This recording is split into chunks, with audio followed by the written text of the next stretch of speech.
and this is the Warforge with a Codex overhaul, or Codex overview. So obviously, as you've probably been spoiled by the recent image that I've just pulled from the corner, we are going into detail about a Codex overview of the Hereteks Starty's latest, with the side helping of Forge World. So, huge disclaimer, I want to make a shout out to a few individuals here for helping me, because the reason why this video has taken so long is because I wanted to experience the Codex for myself where I felt it was at competitively. I wanted to also ask a wide variety of opinions just to wait and just so that I didn't rule anything out. I didn't want this video based on knee-jerk reactions. As you can see from my glasses, the lamp is on, and so it's making a massive glare. So let's get rid of that, shall we? Obviously, I'm just seeing massive blur right now, so because my eyesight is that poor. Hey.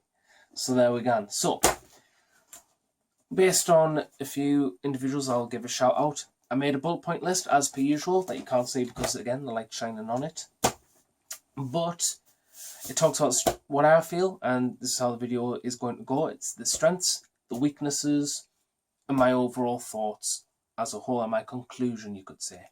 So I want to make a shout out. I want to say a massive shout out to the Facebook group, the Night Lords Unofficial fan group. I want to say thank you because I put up a thread a few weeks back asking where they felt the Night Lords stacked, was there anything, how they felt about the Night Lords, and I wanted to get multiple opinions from that group, being fellow Nostramans and Renegades indoctrinating to the Night Lords doctrine. So we're all brothers that stand in midnight clad, and that's what matters, especially in the 41st millennium where we have a dying gene seed because our Primarch's dead. So yeah, I want to say a massive thank you to that group because, again, they gave us a lot of insight into a lot of things that I feel is very good. I also want to give a shout out to Kenny at the Long War Network, also has his own channel called Next Level Painting. And I want to say a shout out to Kenny here because I want to say thank you for our conversation, because like I said, I went to a variety of people, and Kenny was one of the ones that responded, and I'm very happy that he did, just so that I didn't make this video about my knee-jerk reactions. I want to either confirm what I felt, get rid of the bits that were obviously a bit, I don't know, a bit too set me ways per se, etc., etc. Out of the old, into the new, flesh it out, craft it, etc., etc. So I want to say thank you to Kenny for a good conversation on where the Night Lords stack competitively. Now, obviously, I've talked about Night Lords, and this video will focus on the Night Lords because A, that's what I play, and B, when you see these overviews, you don't really see a focus on any real chapter or legion per se and stuff like that, and you don't often hear about the Night Lords enough. You hear a lot of stuff of what's good, like the Emperor's Children or Alpha Legion, but you don't really hear about every single one, so I wanted my video to be a focus on Night Lords specifically, because that's what the channel shows. So, with that out the way, we're going to talk about the strengths of the Codex, the weaknesses, or what I feel the weaknesses of the Codex, then the overall conclusion and my overall thoughts as a final tester. So, the overall Codex is good synergetic wise. It bounds very nicely. It's tight. I can only describe it as tight. The Night Lords stuff specifically being the what would you call the stratagems, the warlord traits, and the psychic powers. Love them. I love the Night Lord stratagem in Midnight Clad. It's overall in my games. I've had one overcharge and plasma cannon that I used it on. Went from a 2 down to 1, killed the guy instantly. Fantastic. I can't really dispute it. It's fantastic stratagem. The warlord trait's fantastic. Reroll charge and then reroll anything. Now for me personally, it is a bit redundant, only because I have Claws of the Black Hunt, which is the war gear piece, which rerolls wounds. So having that real rolls of ones, or a reroll of a single die when I can have rerolls of 1 plus death to the false god. a little bit redundant, but if you want that charge, if you're deep striking or basically raptor jumping now, and you want to get that charge off, you take it for the charge distance. Because if you're using warp time on something else, you've got to have it. Like I do with my warp talons. One of the things I like to do is still, because I'm happy, really happy they kept the 3 powers from the index and put them in the Codex, was that they still kept warp time. Because I love putting me jump pack sorcerer with warp talons, casting warp time on the unit, then moving it 12 inches after the deep strike, basically making sure I get that charge off. So all I do is make sure it's in a conga line, push them forward, multi-charge, no overwatch, chomp, slice, dice. Brilliant, delicious. It's like having that legendary pizza that you've always wanted but never had a taste of. So I love warp time. I like the 2 other new spells, Diabolic Strength and Death Hex. I want to use them, but for simplification, I only use Mark of Nurgle because I like the Miasma of Pestilence. Again, more modifiers to make it hard to shoot and hit targets.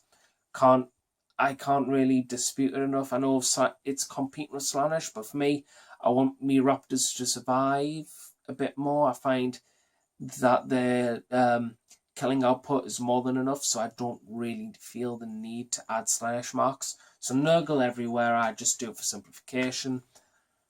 And it's been working good. It's been working okay so far.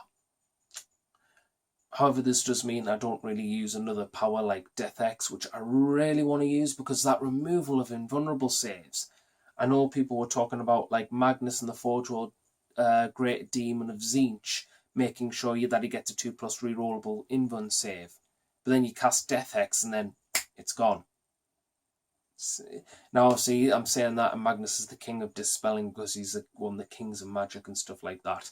So again, what I say on paper may not actually execute well on the tabletop, etc., etc. But there's a chance. And that's what we like. We like chances. So yeah. But Death Hex, again, you put that on the unit of Deathwing Knight and remove the invuln save, cause it, and if you've got Lightning Claws, forcing your opponent to make 4-up saves. Fantastic. As opposed to 2-up, big difference, can make all the difference in some points. Or you remove the invulnerable save, then charge a Decimator into them, making sure that they have to save on what, a 5-up save from Terminator armor and doing 3 damage apiece.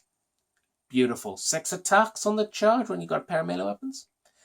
Can't really disagree with it enough. So again, the wall traits, I find they're all fantastic, on point, motto bene. They're not enough to break the game, but they're enough to make a difference. And that's what I like. So powers, stratagems, again, I like them. In all honesty, I've only used one, which was a Midnight Clad, because I look at the rest of them and I've never really had, well, not a chance, but I've never really made a use of them. I've never seen the point where I can just go, okay, Midnight Clad, come at me. Okay, I might use this one, but I'd rather save me command points for another in Midnight Clad for another phase. You know, especially if you fail the casting roll for warp time and you fail the charge distance for the warp talons, you want to play in Midnight Clad so badly so you keep those warp talons alive. So yeah, I just find it is just so good. The relics and artifacts, fantastic. Even the ones that aren't Legion specific are fantastic, but I love Claws of the Black Hunt now. It's fantastic. Put them on Lord Kruger, as you've seen in earlier Ave Dominus Nox videos. Lord Kruger has them, and they're fantastic. I love them. I cannot disagree with them enough. So, what else? I think that's it, really. Everything seems tight and synergetic, and that's a good thing. That's a step in the right direction from Games Workshop. Thank you. So, apologies, I had a hair in my mouth. No idea where it came from. It happens. Probably from my head. So again, the weaknesses. Now, I'm only bringing this up because I can't really see. I'm blind. In fact, I'm so blind, I'm looking at the time. Wow, very nice. So, yeah, okay. So, weaknesses, Codex, externally. This is sort of focusing on the Codex. It's a big gripe with us, but there's a neglect of the model line, and overall this will go into my conclusion, so I'll try not to talk about it too much, but there is a serious neglect in model line here. They needed an overhaul. Obliterators and Mutilators need to become a 50mm base dual kit, because in updated plastic. It just needed to happen. The models are old. The Obliterator models were nice looking, but now they look dated like the majority of others. Abaddon needed updated. Fabius Bile needed updated. Lucius needed updated. It didn't happen. Nothing happened there. Huron Blackguard he's a good model and he stood the test of time, but I feel he's going to need an update soon. Hereteks need an update. Games Workshop, why won't you update the plastics, please? You know, that they are such now a core part. You know, I mean, I use 30k stuff now because I'm sick of painting trims. I painted so many Raptor kits now where I just want simplicity and paint my infantry now. And that's where I get the Horus Heresy stuff from my Havoc squads. And I use the plastic Devastators for conversions, but I would much rather just go, right, I can get 2 boxes of plastic Havocs so that they look more akin to warped up chaos to show the transition into the 41st millennium, than rather just go, oh look, I've converted a Devastator squad with a few shoulder pad changes and maybe a torso change, and that's it. So yeah, their model line's going to neglect. And I can guarantee this as an actual 110% guarantee. And I wish I had that pen. Well, do I have that pen? No. But I can guarantee this right now. When Death Guard hits, you're going to see a rise in complaints about the Chaos Marine book not getting moral support. For now, it's on steady ground. You're not hearing it as much, but you will see a spike when Death Guard get released in complaints that the Chaos Marine range, for Heretic starties at least, didn't get updated. And that'll stagnate, but it will be more than before. Then when they do Thousand Suns, it'll happen again, and it'll rise. And even if the Thousand Suns don't get model kits, people will still complain, and they'll still criticise the fact that Thousand Suns got a load of plastic kits, and they got a full range, and now they've got the full Codex. No matter what happens in Singeing the Codex, you will still have people complain about the kits not being updated for Heretic Astartes, and that's going to rise more than previously before from Death Guard. And then Emperor's Children, the same thing, it'll spike and still rise, and then finally when World Eaters comes out, it'll rise, and when it gets that high, it will become a thing that you can ignore, but it will be something that's more consistent than it is right now. It'll be more like a ball that keeps on rolling, rather than something that's just mildly whispered right now in ushered tones. So yeah, that's a main weakness that I have with the range.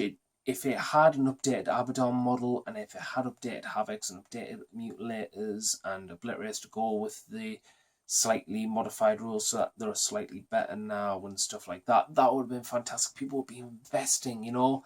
We're in a time where Games Workshop is making models and people are buying them.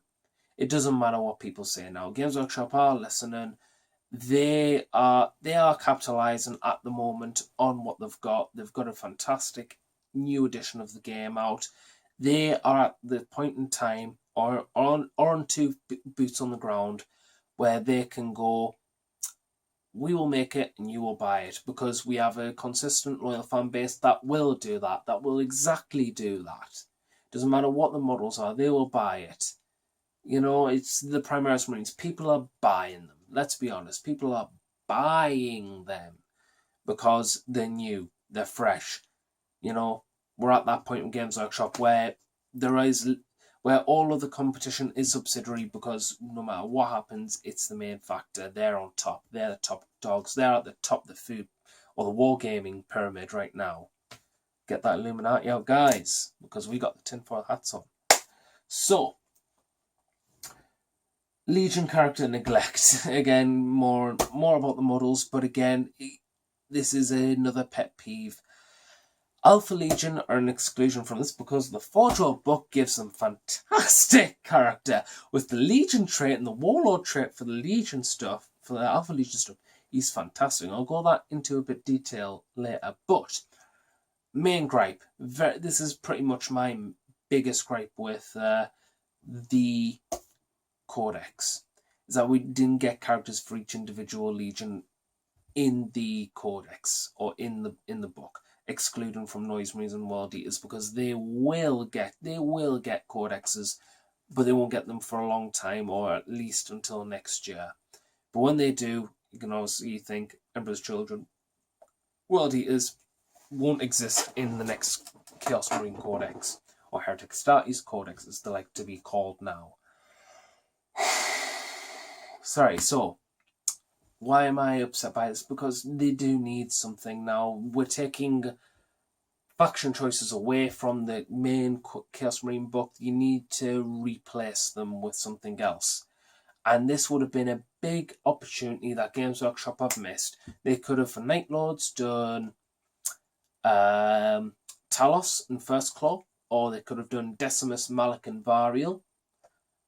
Yeah, Variel, the apothecary. They could have done Warsmith Honzu for Iron Warriors. They could have done whoever the Dark Apostle was for the Word Bearers Omnibus. These are all characters that people from, or veterans will love, people from the lore will love, new players getting into the game will love, because they will have a time to invest in the characters and then read about the characters in Black Library. That's a win-win-win-win situation, Games Workshop, and you missed it like hell.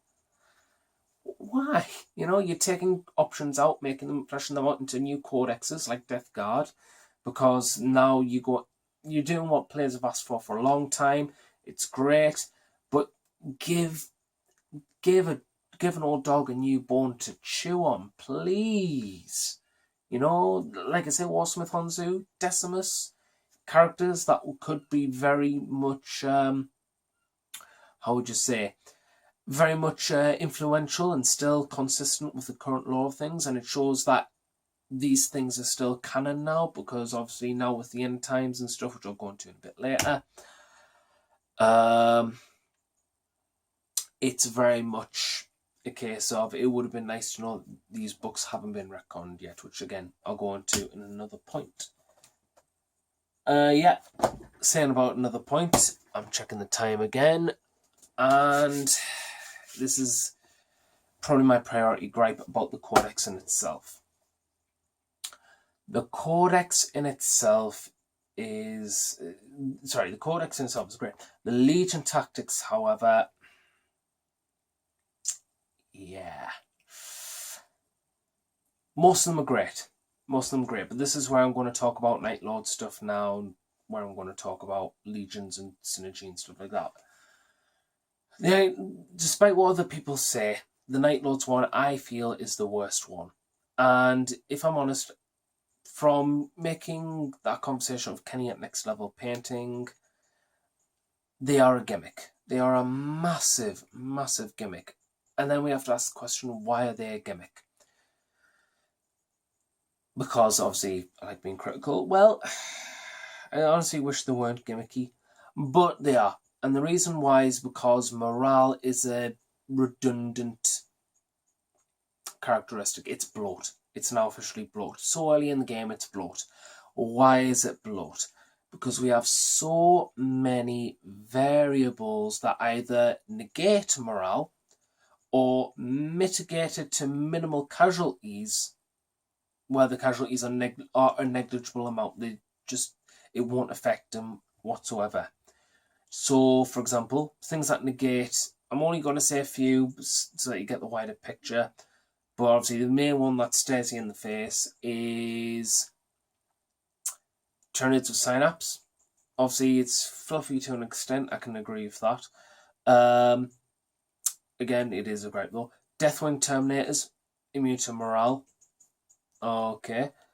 And then we'll have some more subtle ones of basically getting negligible amounts or negligible casualties, which is like the Commissar. You can tell that rule if the Commissar was designed and built in for lots of 10-man units of Cadian squads or something like that, just normal shock trooper infantry. I don't think Games Workshop intended it for the 200 conscript blobs that you keep seeing in the most competitive terms. Because, you know, these are hardened criminals are fighting against an 8-foot demigod bat thing out of hell.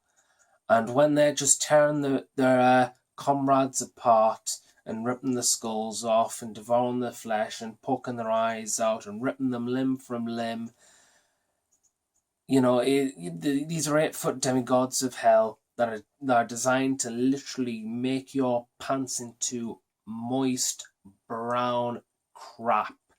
Your pants will be brown and wet because you will be shaking in your boots. But Jesus, have you seen Jeff on a bad day? Nah, rather take on that 8-foot demigod than see Jeff on his time. You know what I mean? You don't want to see Jeff the Commissar in a bad mood. So obviously out these 200 man, you'll kill 10 and then the Commissar blams one, the auto pass. Yay. Again, negligible amounts. It's not going to make a difference when, you know what I mean? When you've got that many other conscripts coming at you. It wasn't, I don't feel Games Workshop intended it for design that way. That's an old rule that was designed for platoons, well, not Cadians, but for Imperial Guard platoons. And they haven't figured out that it hasn't transitioned as well as they thought. Especially with the Night Lords. Now, obviously, you can say Forge narrative, you know, the Commissar is hardwired and built to make the people stay in the fight, which I would agree with. But again, I don't think a Commissar is designed for specific psychological horror. They are built for broad psychological horror, like the Tyranids or an Orc War with an Orc mob coming straight into your face and saying, hold the damn line.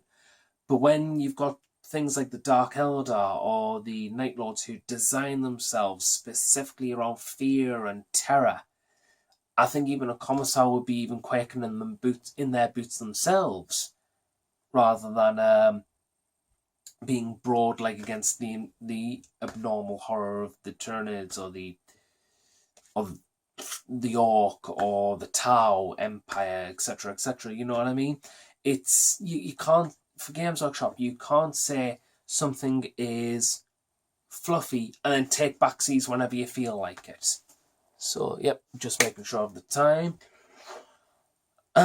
So yeah, that's my main concern, but well, not concern. That's my main within the rules, right? Because of that, because of those many variables, or the variables that change the leadership to so high where it doesn't even matter how many casualties you make, because you'll still pass it. It's a bloated characteristic. It doesn't have any effect, or if any, many effects. Now, I've probably had about 5, 6, 7 games where I've played into trying to make the morale work, and the closest I've got is one Space Wolf Sergeant out of 5 games of many bodies of infantry. Of all things, one Space Wolf Sergeant, which isn't meant to be scared as easily, ran off the board from a few Raptors. Again, this is the whole forge that narrative, folks, when it suits, in brackets, when it suits you. And that's why I have a main problem with it. It's made the whole Night Lord's tactic tacky. It was the easy way out for Games Workshop, and that's my main concern, especially when it's compared to other traits like Alpha Legion, which is fantastic with the 12 inches, 12-inch movement, so you can manipulate lanes and stuff, and you can manipulate movement and cover and get the best sniping positions, etc., etc. You have Iron Warriors, which ignore cover, which is fantastic, despite what many people believe, because of, just checking the time again, because of the cover not being as good as it should be per se. I still think it's bloody excellent, because when you get rid of cover, you're applying a further AP arm piercing worth of damage, which comes into significant effect when you're fighting against heavily armoured foes in cover. So if you've got that power armor boots on the ground in cover, instead of getting that 2+ save, going up to a 4+, it's now 5+. That 1 point of difference is huge because of how the game mechanics work. If you have like -2 AP per se. You know what I mean? Iron Warriors have 3 Scorpiuses in the back. Having Warsmith, the Chaos Lord, is, but in Iron Warriors are called Warsmiths. Not Warpsmiths, Warsmiths. Have one at the back, standard, bog standard, maybe Power Fist. Have it within 6 inches of all 3 Scorpiuses. You're now rerolling 18 D3 hits because they're staying stationary, out of line of sight, don't require line of sight to shoot. 18 D3 dice, re-rolling 1s, strength 6, -2 damage. -2 AP, 2 damage. That's going to eliminate anything, and if it focuses fire, it can probably get rid of a good chunk of horde, in my opinion. So you have all these rules which are so good and reflective of fluff, and then you've got the Night Lords one, which is what a gimmick. And both me and Kenny agree it's a gimmick. You know, if you're playing Night Lords, ignore it. Go for the strategy, go for this war gear artifact, and go for the warlord trait. That's it. As opposed to every other Legion. You know, even the Word Bearers one, where you re-roll the morale. Yes, it is, and they shall know no fear for Chaos Marines, but that's still pretty good. Again, that puts into the factor that it makes everything negligible losses even better. So, I'm going to cut the video there, and we're going to transition into the second half because this camera can only do half-hour intervals. Okay, so again, Word Bearers, fantastic. Black Legion, fantastic. You know, changing rapid fire to assault weapons, so you can still advance and shoot. So you can tactically move around the place and shoot. Fantastic. Combi weapons from Terminators, fantastic. You can't get much better. And Abaddon's still a good force to be reckoned with now. So, you know, it's a shame they didn't get an updated model, eh? So yeah. It is very dissatisfactory because it feels vanilla, like I'm playing with 4th edition vanilla Chaos Marines again, and I wish I didn't. If I'm honest, I wish it was good. Now, something that Games Workshop, if Games Workshop are watching this by any chance, or if a member in Games Workshop watching this by any chance, something you could have done with the Night Lord's trait is you could have made it so that any morale modifiers or any morale nullifiers are completely ignored. That would have changed the dynamic so much. It would have been personally not game breaking, but helpful, but still just as helpful as every other one. Like I say, I'm not saying that the tactics should dominate the game, and I'm not saying the Night Lords one should be broken. But I'm saying is, why can't the Night Lords one be as good as all the other ones? You know, having that morale rule where you can't take in modifiers, so you can't use that leadership 9 from a chapter master. You can't use that commissar when I'm butchering them because, you know, the Night Lords specialise in psychological warfare. When you have the Tyranids are shown as the feral beasts as they are. Obviously, that's always a funny one, but hey, that's Synapse. It's a different thing. It's a different kettle of fish, so we won't go into too much on that. But, you know, you get the picture. Deathwing Knights, now they're quaking in their boots, as they should be, because Night Lords are designed specifically to get under your skin. You know, we're not talking about, like, generic horrors like the Tyranids or the Orcs or even the Tau Empire making these Dark Angels quaking in their boots. We're talking about someone who knows how to really get under your skin. That's what the Night Lords are about. Second one they could have done is call it fear terror tactics or fear paralysis, and you can't fall back. That to me would have been, again, not game breaking, and also on top really. It would have made them very much, how would you say, just as good as the other tactics. And I think that would have been fantastic. But Games Workshop took the easy way out. And as opposed to that, you just have to rely on brute force. And if it ever comes into effect, the trait might help. But for me, because it just doesn't take into that effect, when it does, I end up forgetting about it. I'll be honest there, because it just doesn't apply. It doesn't happen that often or that consistently. It's just that much of a gimmick. So again, the tactics do feel slightly gimmicky. I'm happy with the fact that they don't break the game or they don't make the lists. But it's nice to have them be handy and helpful in every game, and the Night Lords one isn't handy or helpful in every game, as opposed to, say, the Emperor's Children, the Alpha Legion, the Iron Warriors, the Word Bearers, the Black Legion, Gladiators, Renegades, etc. etc. Pardon me. So yeah, outside of that, well, FAQs. I can't really fault the FAQs.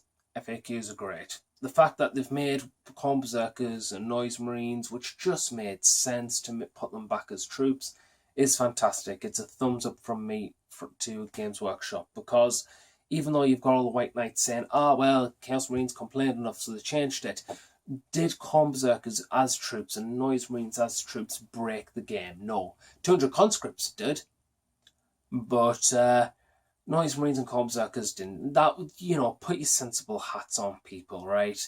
It was fluffy, it was themed. I can guarantee that if Games Workshop didn't do this, then a lot of people would have complained, or the backlash, I think, would have been a much heavier, because people would have been forced to buy a load of Chaos Marines that they didn't really want to buy. They'll buy them, they'll build them, they'll paint them, we'll get a commission painter to paint them and build them instead. Maybe even put some time into converting them. And then when they finally get their book, in probably summer next year, they realise those Chaos Marines were redundant and only used for big apocalypse-sized games for points filler. And I can understand. You get sympathy points for me if Games Workshop did that, because nobody wants to waste money on models that they don't need.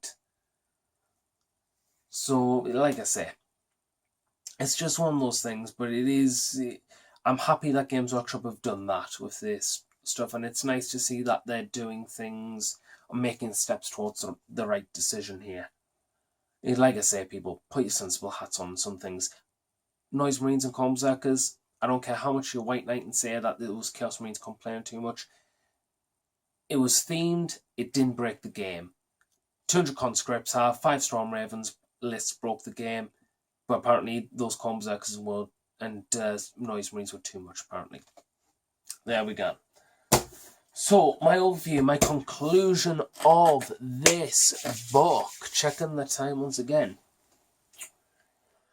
The book is solid. And this is what I'm talking about. Alpha Legion again. The book is solid. However, if you're not into demons, which I'm not, personally, you're going to want Forge World to help you out. Even if you're into demons, the Forge World demon stuff, especially the Great Demons, are quite nice to have. You don't really need them, but the other stuff is. The main reason I say it is because the demon machines and stuff like that are nice, but if you want to use your points efficiently, this book's just, the stuff's just so much better. I'll make a comparison. The Mauler Fiend and the Decimator. I've talked with Phil on the Dark Artisan, so shout out to the Dark Artisan there. And we both agree that whilst the Decimator is 4 points more than the Mauler Fiend, it's worth it. And it's 4 wounds less than the Mauler Fiend. It's just so much more worth it. Why is it so much more worth it, here you ask? Because it doesn't degrade. It'll have the 6 attacks that will go, well, at least my build does. 6 attacks in close combat that does strength 9, AP 3 damage, and 3 damage overall. So minus AP 3, and then minus 3 AP, and then 3 damage. Strength 9 on the chart means you're wounding things normally on either 3s or 2s. There's very little that will receive toughness 9 or toughness 10. And those things you'll be wanting to focus on with other targets, if they are. So points efficiency wise, it's better in my opinion. Yes, it's 4 wounds less, but when you've got that demon save, that really helps, in addition to having maybe, stratagems and modifiers. Like, per se, maybe, Miasma of Pestilence for Nurgle and stuff like that. Great. It's always a great spell to cast on things. But again, it's also 10-inch movement. And whilst the Maul Fiend is roughly the same, if not a bit more, it can degrade over time, which you don't really want, especially when your foot's slogging up a field. Having that 10-inch movement, fantastic. It doesn't degrade. Send it forward. And in addition to those close combat attacks, it has basically two heavy flamers inbuilt in the hands, which do 2 damage. So that's great for getting out elite units. Maybe not Terminators per se, though it's nice to have. You do kill a few Terminators, but you do get, like against maybe Sakaran infiltrators and stuff, fantastic. Is it good against Horde and small units of 10-man units? Fantastic. Have fun blowing stuff up there. In addition, like I say, if you play Alpha Legion, I can't recommend the 4-draw book enough. Why? Because you've got Lord... What's he called again? What's this Lord called again? Well, we're going to find out. Lord Arcos, yes. Lord Arcos. Fantastic man. Now, why am I saying he's fantastic? Because when you include him in a detachment of Alpha Legion, you can give him +1 command point to your force, which is big. It's phenomenal. Command points are nice to have. Get him +1 just because he picked the character, because he fit with Alpha Legion, or his own Renegade Warband, the Faithless. And again, Renegade tactics are good, but when you put the combos in and stuff, you'd want the Alpha Legion one every time with this character. So you might not want to pick the... So we're not going to really talk into the Faithless rules as much. What else did he have? He had the +1 to the command point. He had a blade that... Yeah, well, he had a combi melter, which is always helpful. He had a blade that did -2 or 3 AP damage and 2 or 3 damage, but it added +1 to your wound rolls. So if you're wounding something on a 5+, it wounds on a 4+. Big thing. Really big thing. If you've got a monster that's a very high toughness, that's, say toughness 6 or 7. He's only strength 4. So toughness 6 or 7, you're wounding what should be 5+ on a 4+. Big thing. AP modifiers are also big on that. Damage, big on that. Monster hunting, vehicle hunting, fantastic. Again, that 1 point difference makes miles of better distance and stuff like that. It's just so much better. What was his other rules again? Because I am starting to lose my mind, apparently. Yeah, obviously Death of the False God, Dark Majesty. Again, another big rule. Dark Majesty is a 5-up invuln save, and against shooting attacks, you receive the modifier of -1, which is phenomenal. Absolutely phenomenal. That is literally the Raven Guard trait. I'll actually check, Yeah, it's a better version of the Raven Guard trait because it doesn't have the 12-inch bubble that would normally ignore the Raven Guard trait. So you've got a better version of Raven Guard trait on this character, a 5-up save, a weapon that's really good for its +1 to wound rolls, and his inventory and a character that's less than 10 wounds that you can bubble wrap. In addition, you pick him as your warlord. Because he doesn't have a fixed warlord trait, you can give him the Alpha Legion warlord trait, which is I Am Alfarius. I Am Alfarius basically means that he won't die. Unless your opponent goes for a straightforward tabling, he won't die. Why? Because you have multiple characters in your army, and when Lord Arcos dies, doesn't matter. Just find another character, kill that character, replace it with Lord Arcos. So you've still got that character who can do all these stuff, add that +1 command point, etc., etc.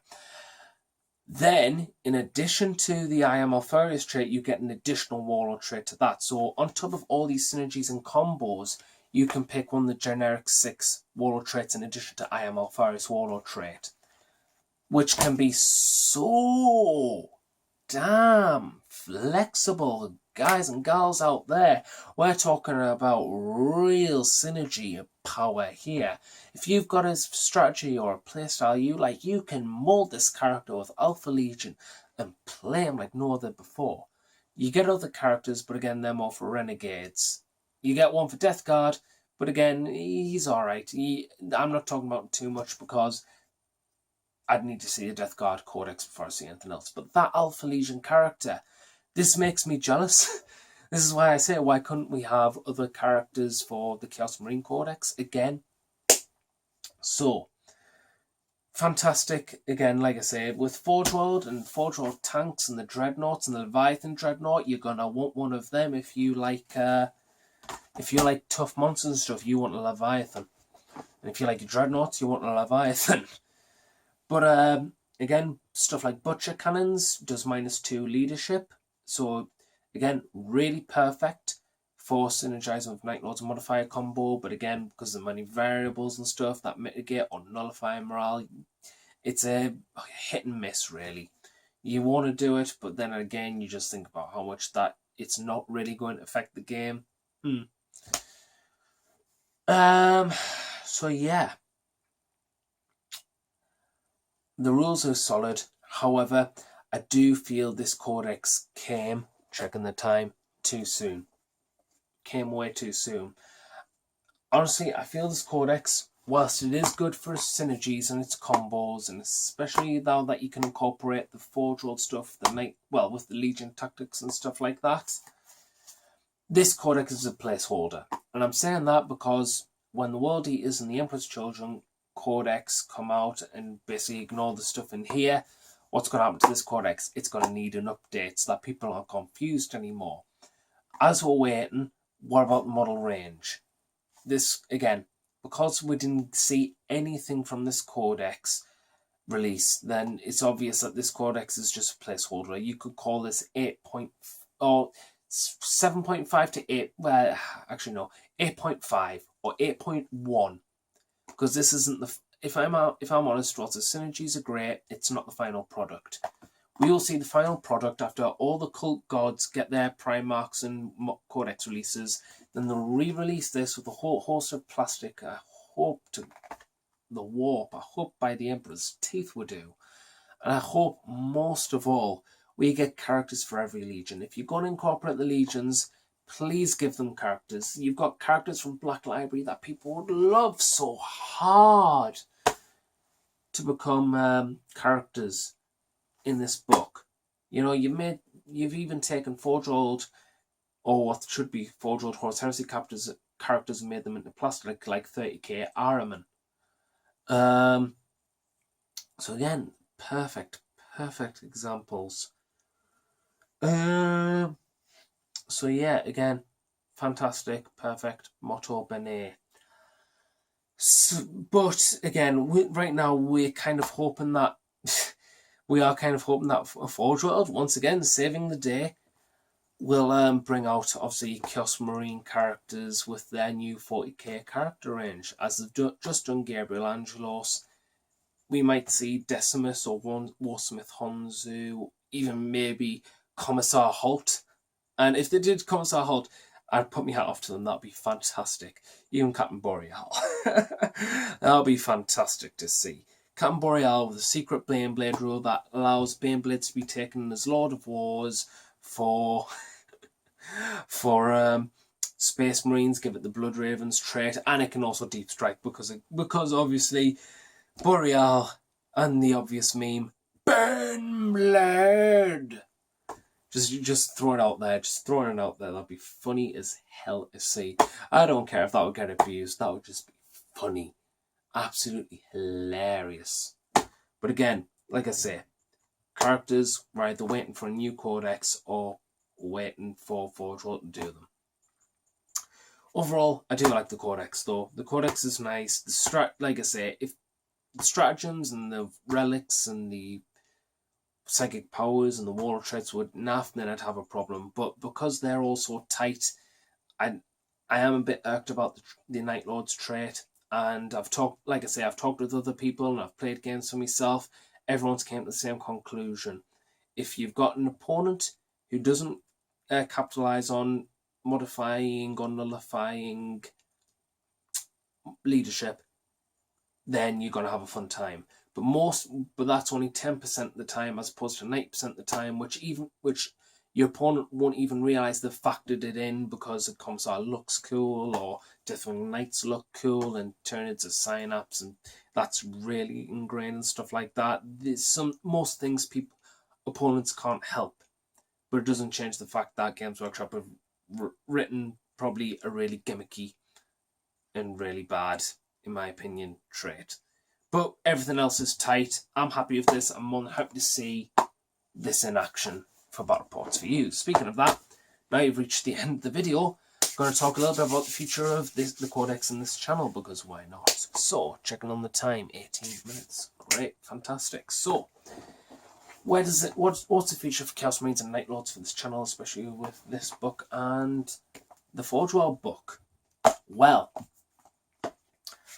obviously, we're getting close to seeing the end of painting all the stuff. We're a legal force to see in hopefully consistent battle reports. Currently, I have 10 warp talons that all the trims are done. Now it's on to the fun parts of the rest of the model. It's all base coated, about to be washed. Currently, I'm halfway through 5 more raptors. Once those raptors are done, we're going to see them in battle reports, and then it's only down to the warp talons left.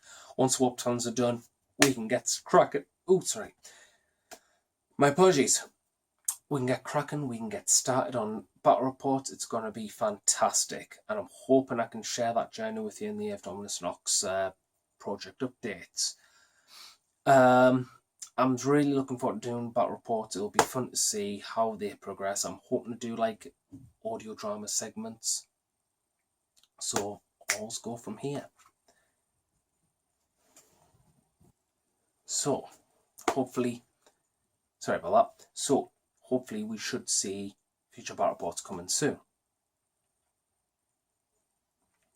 So, thank you for watching. If you liked what you saw here, and you like these discussion videos and Codex overviews, and you want to see more and more updates on Dominus Nox and future battle reports for 40k against a variety of alien factions and heretics and loyalist scum, Imperial fanboys over there, then please subscribe to the channel and hit the notifications button. If you want to talk about anything that I've talked about in this video, then please hit the comment section below. I'm more than happy to talk to everyone down in the comments.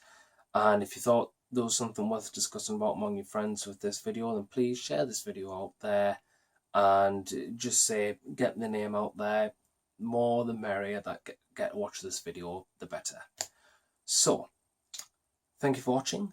This is the Warp Forge signing out, and remember, keep on forging.